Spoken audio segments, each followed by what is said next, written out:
may yahdihillahu fala mudilla lahu wa may yudlil fala hadiya lahu. La ilaha illallah wa asyhadu anna Muhammadan abduhu wa rasuluhu la nabiyya ba'dah. Yang terhormat para alim ulama, sesepuh, Pak Dr. Bambang senior saya, guru saya, sahabat saya yang membantu dalam menikmati hidup, ya, belajar bermasyarakat itu adalah beliau. Jadi insya Allah masjid ini saya nggak asing karena dulu waktu Dr. Bambang di Sentani itu saya sering jamaah di tempatnya. Dan alhamdulillah pada malam hari ini bisa ketemu di sini. Saya mewakili Ustaz Abdai, beliau sedang umroh dan beliau memberikan tugas kepada saya untuk mewakili beliau. Bapak sekalian, saya senang sekali bisa ketemu dengan para calon penghuni surga yang dimuliakan Allah. Bapak sekalian, topik yang saya sampaikan yang ringan-ringan saja, yaitu berkaitan dengan kaitannya puasa dengan kesehatan jiwa, Bapak sekalian. Jadi mengapa kita memilih topik itu, Bapak sekalian? Yang pertama adalah kondisi ekonomi kita, sebagian itu sudah cukup bagus, tapi sebagian juga kan banyak yang mengalami masalah. Oleh karena itu fokusnya ekonomi di tempat kita ini adalah biasanya lebih ditekankan berkaitan dengan bagaimana kita mendapatkan ekonomi yang toyib, yang baik, tapi kadang-kadang kurang memperhatikan halal dan haramnya, sehingga keberkahan itu kurang kita dapatkan. Kemudian yang kedua, dari segi sosial, masyarakat kita itu yang dulu dikenal dengan masyarakat yang sangat sosialis, peduli pada orang, sekarang sudah mulai namanya egoisme, narsisme. Ya, bahkan saya tadi pagi itu dapat informasi dari istri saya, Pak, saya itu nggak kubur itu nggak gelem ya nang omah. Jadi saya itu kudu diborong, yo nggak apa-apa supaya gitu. Kalau dulu kan di desa itu yang namanya rebutan, orang gali kubur. Sekarang di desa saya di Bumiayu tidak kesulitan orang gali kubur. Ya nggak tahu ya. Jadi orang sekarang sudah mulai narsis, selalu mementingkan aku, diriku, ya. Kemudian yang berikutnya adalah dari segi biologis. Katanya Dr. Bambang itu orang-orang sekarang itu lebih menekankan tentang casingnya daripada isinya. Jadi fisik kita, mohon maaf Bapak sekalian, normalnya sehat-sehat kita itu secara normal itu adalah maksimal umur 35 tahun. Setelah 35 tahun itu fisik kita sudah mulai menurun. Ya, jadi itu sudah sunatullah karena sel itu memang seperti itu. Jadi kalau kita umur kita 70 tahun atau 80 tahun, kalau 35 tahun sudah mulai MPP, mati pelan-pelan katanya gitu. Ya. Nah, oleh karena itu Bapak Ibu sekalian, seringkali kita misalnya ibu-ibu atau bapak-bapak itu misalnya mempercantik diri, mempertampan diri dengan berbagai upaya, ya. Tetapi isinya tidak diperhatikan. Nah ini, sehingga apa yang nampak, ya mungkin burgernya bagus, tetapi isinya propos, kan gitu kan. Kemudian yang berikutnya adalah dari segi psikologi, kita lebih menekankan berkaitan dengan fokus tentang kesehatan mental, tapi kita lupa tentang keselamatan mental.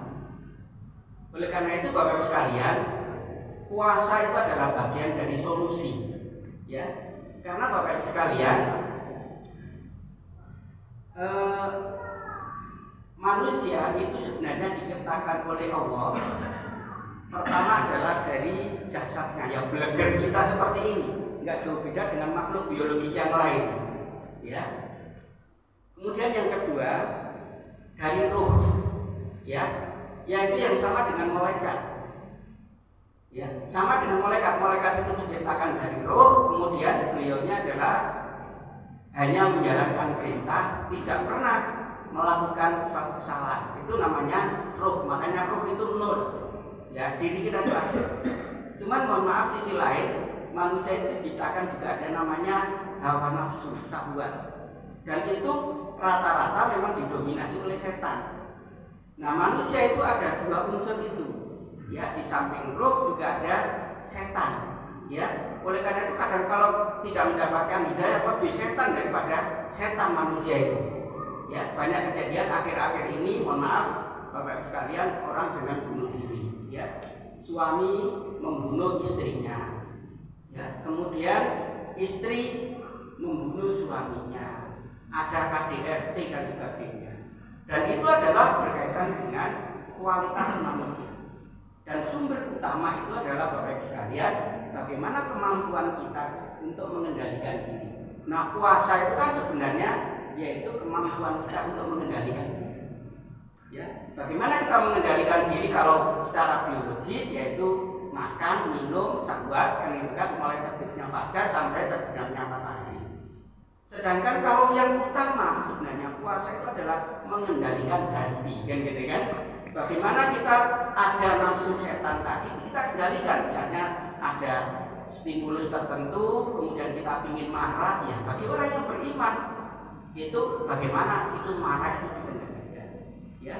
Nah, Bapak Ibu sekalian, saya kaitkan dengan ada namanya gangguan jiwa dan yang kedua adalah ada namanya penyakit jiwa. Setiap orang itu punya potensi yang namanya gangguan jiwa. Gangguan jiwa itu apa? Orang yang tidak bisa memenuhi kebutuhan dirinya, ya. Orang yang tidak bisa memenuhi kebutuhan dirinya termasuk kebutuhan sosialisasi, misalnya ketemu dengan temannya nggak bisa assalamualaikum misalnya, kemudian tangannya nyeketemai, kan gitu kan? Itu karena apa? Sosialnya nggak berkembang, Bapak sekalian. Nah, begitu juga yang namanya orang gangguan jiwa itu, dia tidak, di samping dia tidak bisa memenuhi kebutuhan dirinya, dia tidak bisa beradaptasi dengan lingkungannya.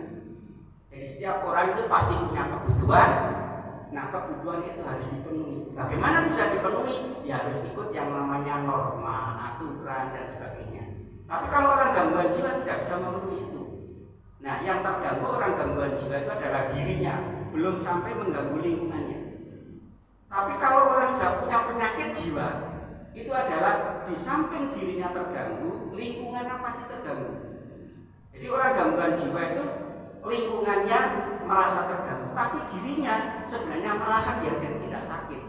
Tapi kalau orang sakit fisik, itu dirinya merasa sakit, lingkungannya tidak terganggu. Tapi kalau orang gangguan jiwa atau penyakit jiwa, itu saya katakan adalah kalau orang itu dirinya tidak merasa sakit, tapi lingkungannya terganggu.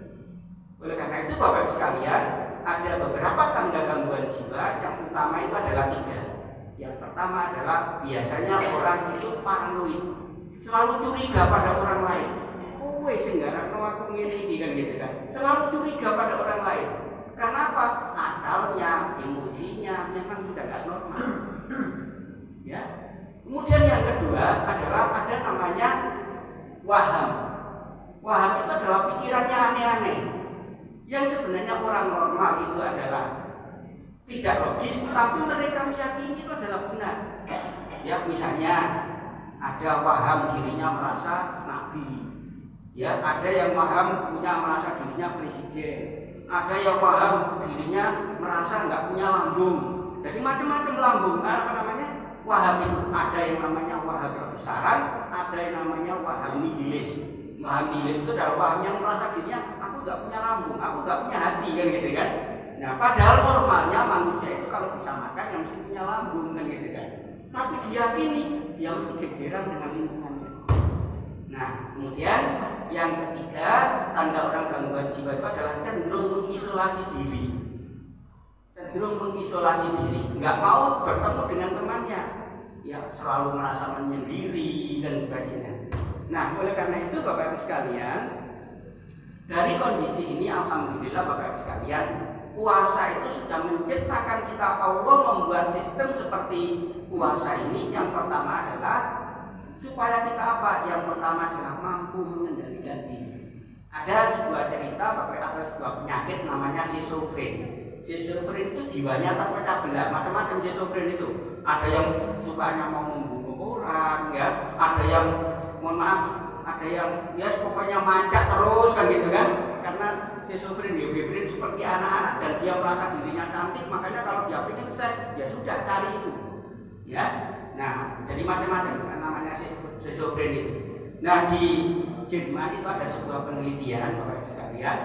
Jadi orang yang mengalami gangguan jiwa itu dengan terapi puasa. Karena puasa itu dikendalikan, kapan waktunya makan, kapan waktunya tidur, kapan waktunya mandi.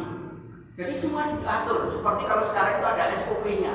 Kalau nggak sesuai dengan SOP, berarti nggak benar. Nah, di pasang schizofren itu diatur, nggak boleh makan, nggak boleh minum sesuai dengan jadwalnya.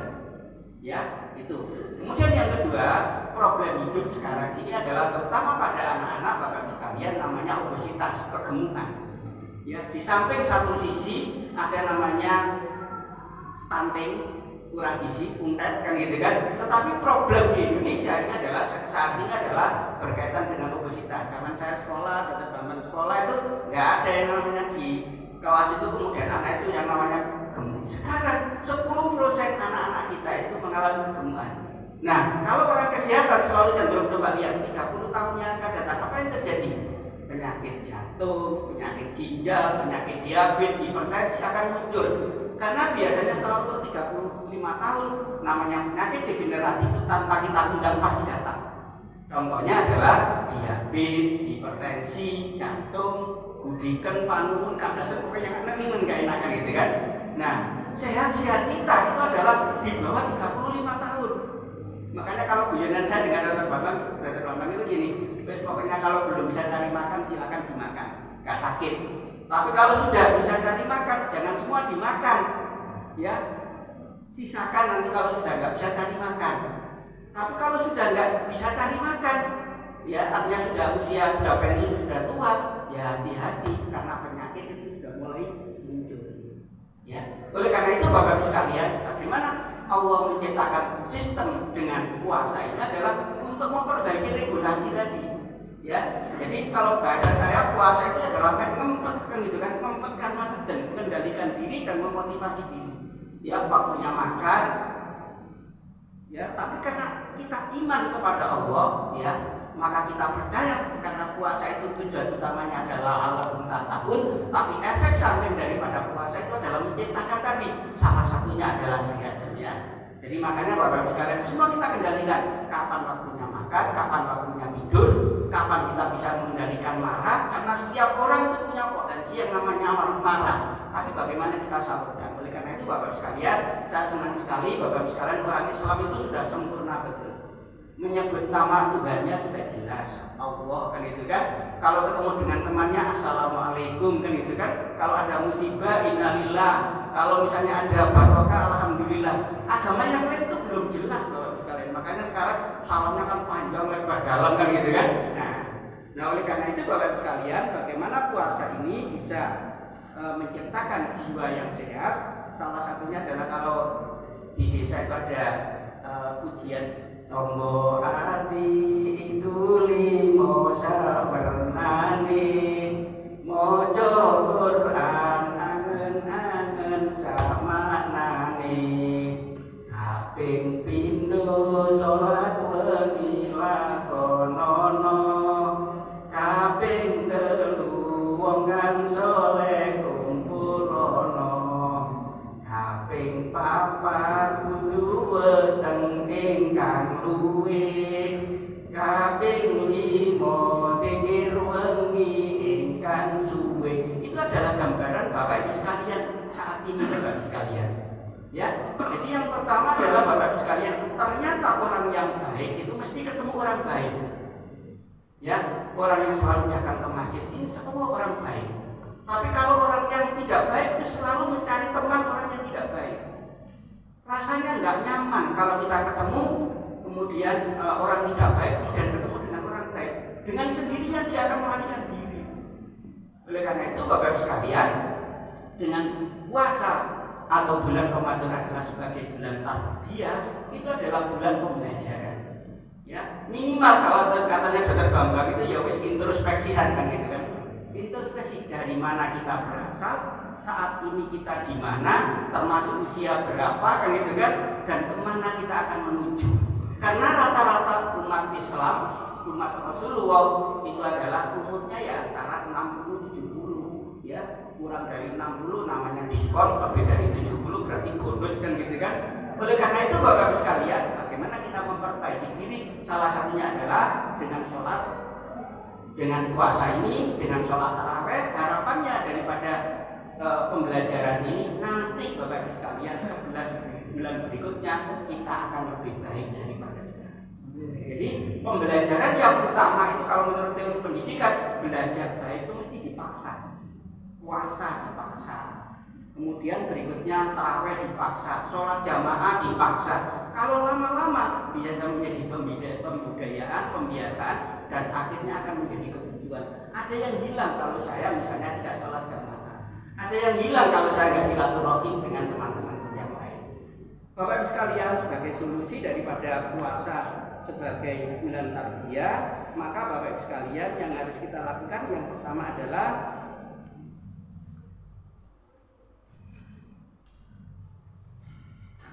hilang berat.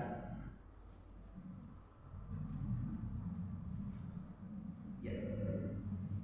Yang pertama adalah kita harus membiasakan membaca Al-Quran. Ya, jadi Al-Quran itu obat. Di rumah sakit itu sekarang kalau ada orang sakit itu termasuk terapinya di samping terapi medis itu adalah terapi spiritual. Dibacakan arti Al-Quran, tapi nggak keras-keras ya pelan-pelan, kan gitu kan? Karena Al-Quran itu dibaca pada orang susah dan orang senang juga menyenangkan. Apalagi kalau Bapak sekalian memahami tentang artinya, ya. Kemudian yang kedua adalah selalu membiasakan sholat malam. Sholat tarawih itu adalah sholat yang membiasakan kita. Berikutnya adalah kita sholat malam. Karena sholat malam itu adalah hubungan komunikasi kita dengan Allah itu semakin dekat. Dan Bapak Ibu sekalian, Allah akan memberikan solusi setiap permasalahan yang kita hadapi. Salah satunya adalah dengan sholat malam. Ya. Kemudian yang kedua adalah bergaul dengan orang-orang soleh, termasuk Bapak Ibu sekalian. Seperti ini kan kita ketemu dengan temannya, selalu lihat ini sudah sehat, ini teman kita. Kalau ada misalnya jamaah kita yang nggak datang, itu kan ada merasa kehilangan, kan gitu kan? Nah, kemudian berikutnya adalah membiasakan puasa. Ya tadi saya katakan mulai dari puasa yang sifatnya biologis, tapi justru yang utama itu adalah puasa itu adalah lebih puasa hati. Ya, bagaimana kita mengendalikan amarah, kan gitu kan? Kemudian kita mengurangi yang sifatnya hedonisme, kepuasan duniawi, tapi kita selalu introspeksi dari mana saya berasal, kemana saya akan menuju. Maka yang selalu kita ingat adalah selalu bersyukur, kan gitu kan? Kemudian sabar.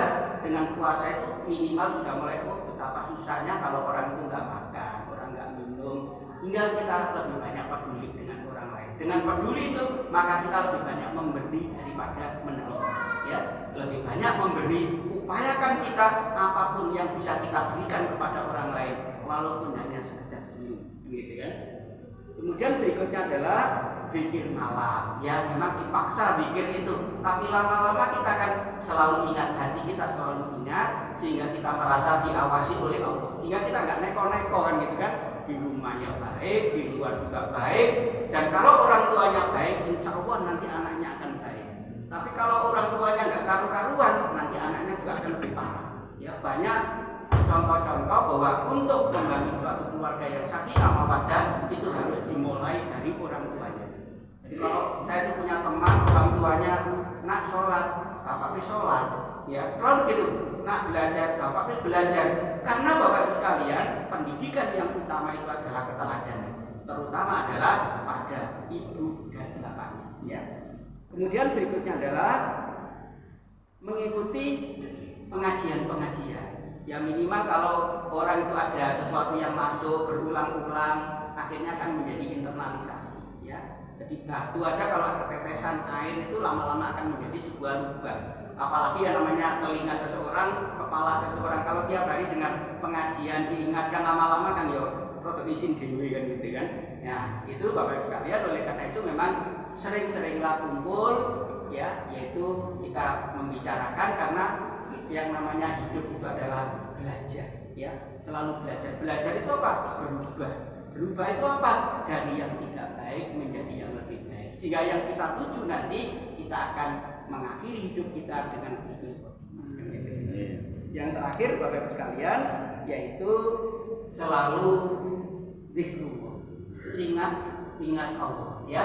Zikir Zikir itu tidak, yang memang pertama zikir itu harus diucapkan dengan lisan, boleh dengan keras supaya telinganya dengarkan gitu kan. Tapi lama-lama zikir itu adalah ya, bagaimana komunikasi kita dengan Allah itu kita selalu ingat ya dimanapun kita berada. Terutama Bapak sekalian, karena kehidupan terutama kesehatan mental itu selalu dimulai dari diri kita, dimulai dari keluarga kita, dan dimulai dari saat ini. Karena Bapak sekalian, dalam kehidupan keluarga itu adalah terutama suami itu bagi penting bagi seorang istri, istri bagi penting bagi seorang suami. Oleh karena itu bagaimana interaksi itu saling mengisi. Jangan sampai Bapak sekalian, orang yang paling dekat dengan kita adalah orang yang paling kita benci. Nah, gangguan jiwa itu salah satunya adalah ada paranoid, terutama atau curiga, terutama adalah orang yang paling dekat dengan kita. Dan yang bisa mendeteksi orang itu gangguan jiwa atau tidak, terutama itu adalah keluarga dekat kita. Oleh karena itu Bapak sekalian, barangkali itu yang bisa sampaikan, kurang lebihnya mohon maaf. Yang besar-besarnya mudah-mudahan Allah selalu menjaga kesehatan kita, baik kesehatan fisik, mental, sosial, spiritual, dan nanti akan ketemu dengan Allah dengan husnul khotimah. Saya kira itu yang saya sampaikan, kurang lebihnya hadanallahu wa iyyakum ajmain. Wassalamualaikum warahmatullahi wabarakatuh. Waalaikumsalam.